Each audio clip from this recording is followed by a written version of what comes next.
De ce qui est remonté comme information, c'est que les jonctions du radier, de part et d'autre, effectivement, ont subi des dégâts suite aux fortes pluies qui se sont abattues sur le secteur et qui ont monté le niveau d'eau de la rivière des Marsouins, qui a connu une crue exceptionnelle qu'on n'avait pas connue depuis énormément de temps. Et donc l'îlet de Coco a été aussi inondée.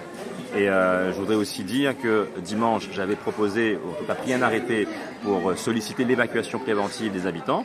Et ça a été une bonne décision puisque, encore une fois, il y a eu une inondation de l'îlet de Coco. Ensuite, en ce qui concerne précisément ce radier, je précise aussi que c'est un radier qui a été construit il y a quelques temps seulement. Il n'a pas subi de dégâts en lui-même. Le radier est toujours là. C'est simplement les deux jonctions de chaque côté qui ont subi des dégâts parce que les travaux n'étaient pas totalement achevés en raison de la période des congés du bâtiment. Donc ils vont reprendre là aujourd'hui ou demain, mais très rapidement, pour permettre aux habitants de pouvoir continuer à circuler.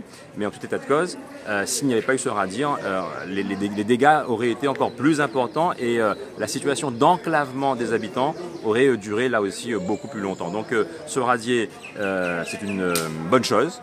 On va continuer à l'améliorer puisqu'au niveau des deux jonctions, il y a des travaux qui vont se poursuivre. Et ensuite, je pense qu'on aura totalement réglé le problème de l'îlet de Coco en cas de forte pluie, mais non peut-être pas en cas de crue décennale comme on en a connu il y a quelques jours. Personne n'est capable de maîtriser la force de la nature. Donc on pourra faire autant de travaux qu'on veut.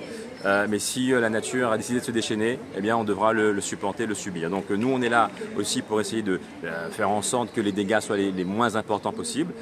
C'est, je crois, ce qui s'est passé à l'îlet de Coco, le moins de dégâts, puisque les gens sont partis, le radier est toujours en place, le nouveau radier construit par la CIREST est attendu depuis plus de 30 ans par les habitants du secteur. Donc on va continuer à l'améliorer et faire en sorte que pour les jours, les semaines et les années à venir, les habitants de l'îlet de Coco vivent en toute sécurité. Et qu'est-ce que vous répondez aux gens qui ont vu de la boue, qui ont vu leurs canards emportés, leurs cochons, leurs voitures? Je leur réponds que, encore une fois, ça c'est la nature.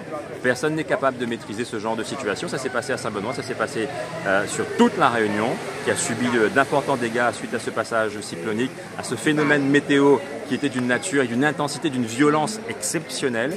Donc c'est la raison pour laquelle j'avais demandé l'évacuation préventive et finalement constaté qu'une bonne partie, sur les 97 personnes qui habitaient l'îlet de Coco, une bonne partie d'entre elles ont quitté les lieux.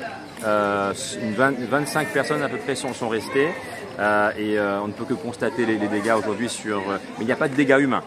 Et moi, c'est ce que je préfère retenir, pas de victimes de ce cyclone, suite aux évacuations notamment qui ont pu être réalisées. Et on va accompagner aussi les sinistrés, ceux qui ont perdu peut-être du mobilier, qui ont perdu des biens matériels. Mais on va essayer de les accompagner à travers le CCAS de la ville de Saint-Benoît. On sera à leur côté.